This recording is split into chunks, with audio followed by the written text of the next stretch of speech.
Particular passage is the Gospel of Mark, about chapter 8, which is about the mid section of the length of the Gospel, but also in the time of Jesus' public ministry, the time when after he had gathered his disciples and moving about from town to town to village, is also about halfway through that particular ministry. It was about 3 years that Jesus did this when he became an adult and was baptized by John the Baptist, and then began to move about before his death and resurrection. It was about a 3-year period of time. So this is about a year and a half that he has spent with people in their towns, their villages, their homes, their synagogues, and such. And so at this point, the disciples, the 12, whom he has called, have witnessed quite a few things over the course of the last 18 months or so. And so, in a sense, kind of Jesus decides to take their temperature, if you will. Well, what are you hearing? Who do the crowds, the people you interact with, who do they say that I am?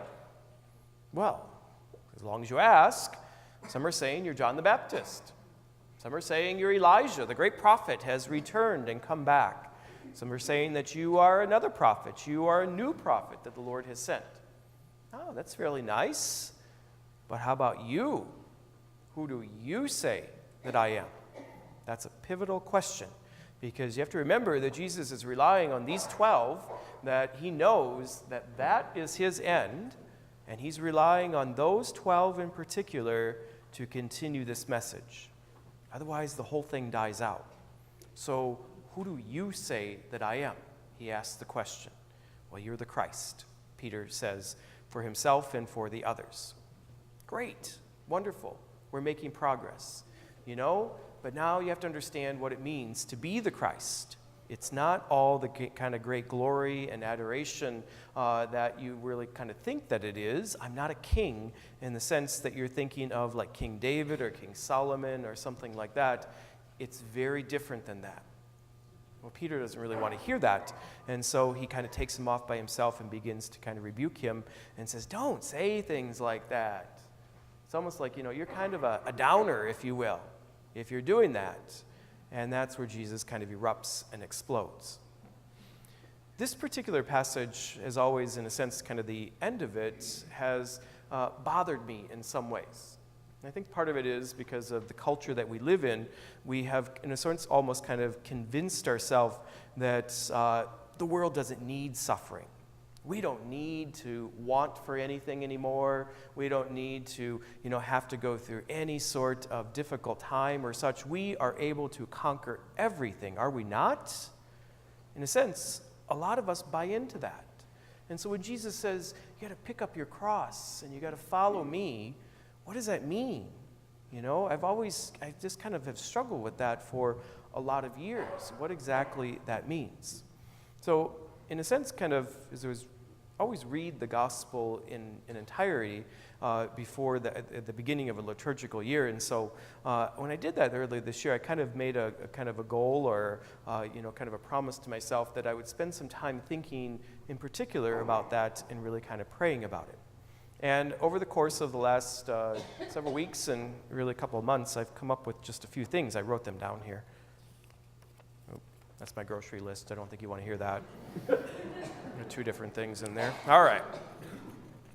So, a couple of things.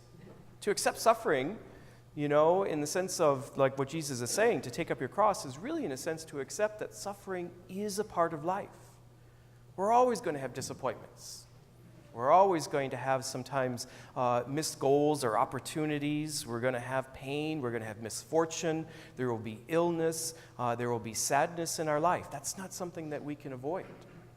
And when we accept that, in a sense, we're saying that I am taking up my cross. It's not that we go looking for it. It's not that we go saying this like, and it's like, poor me and look how much suffering I have compared to you. It's not a competition. It's just the reality that things are not always going to go perfect for us. There will be suffering. There will be disappointment. There will be, those times in our life where we are going to experience that. And if we go into situations realizing that and kind of in a sense kind of charge forward, understanding that, accepting that, it does help us to kind of work through those things. And so that is taking up your cross. There is a sense as well, when these things happen, that we don't pass bitterness on to those around us. You know what I mean? It's like, when I'm not happy, then everyone else around me should not be happy as well. We know people like that, don't we? You know, and it's like, it's a trick, you know, to, in a sense, kind of do that. I'm not saying that we should never share our disappointments. We should never unburden ourselves with our problems. We absolutely should. We need supportive relationships. But to expect those supportive relationships to be, in a sense, people who just fix everything for us is a fallacy. You know, there's sometimes you have to just accept what comes your way and not be bitter about it. It's just the way that the world is. It's the way the human condition is. It's the way things are around us, you know, that the disappointment and the suffering will sometimes come our way. I'm in the business of death. I have lots of funerals, you know, every single year. I've had one last Saturday. I had one last Thursday. In fact, when I get done here tonight, I have to go over to Epworth to a funeral home and have another funeral. So death is something that is part of my reality in my life. It's something that I deal with, you know, day in and day out. But for lots of other people, death is something that is absolutely shocking, that they have just the hardest time with. And when someone close to them dies, they just don't know what to do. In fact, probably the biggest mistake that people make when someone who is close to them dies, they avoid the situation at all costs.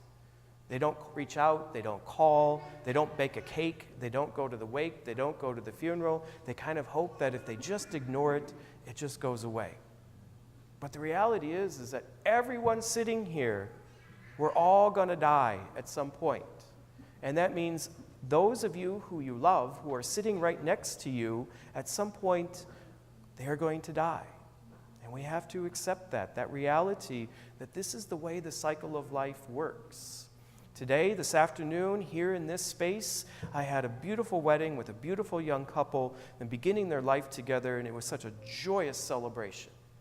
It's great. It's so wonderful to experience those things. And like I said, a little bit later today, I have to go be with a grieving family. And that's part of the cycle of life and part of the mystery of life, and that truly is, I think, what it means to take up your cross and to follow the Lord. And the last thing is that we have to, in a sense, kind of expect that God's gift to us is not often what we expect. You know, how many times have we become bitter or resentful because we prayed for something and it didn't come our way? The Lord doesn't work in our way. Our logic, the way we think the world should be, is not necessarily the way the Lord thinks that the world should be. And to be open to that, to be open to the possibility of what God is trying to say to us, sometimes is a painful experience. And sometimes it does involve some suffering. So to take up your cross, as I was thinking about it over the last several days and weeks, really means lots of different things. It's the reality of accepting the human condition, the reality of accepting disappointment, but in a sense not letting that be completely who defines us or what defines us. It is about continuing with the mission that the Lord gives to us. That's a gift of hope, and I think that's the message that Jesus gives to us today.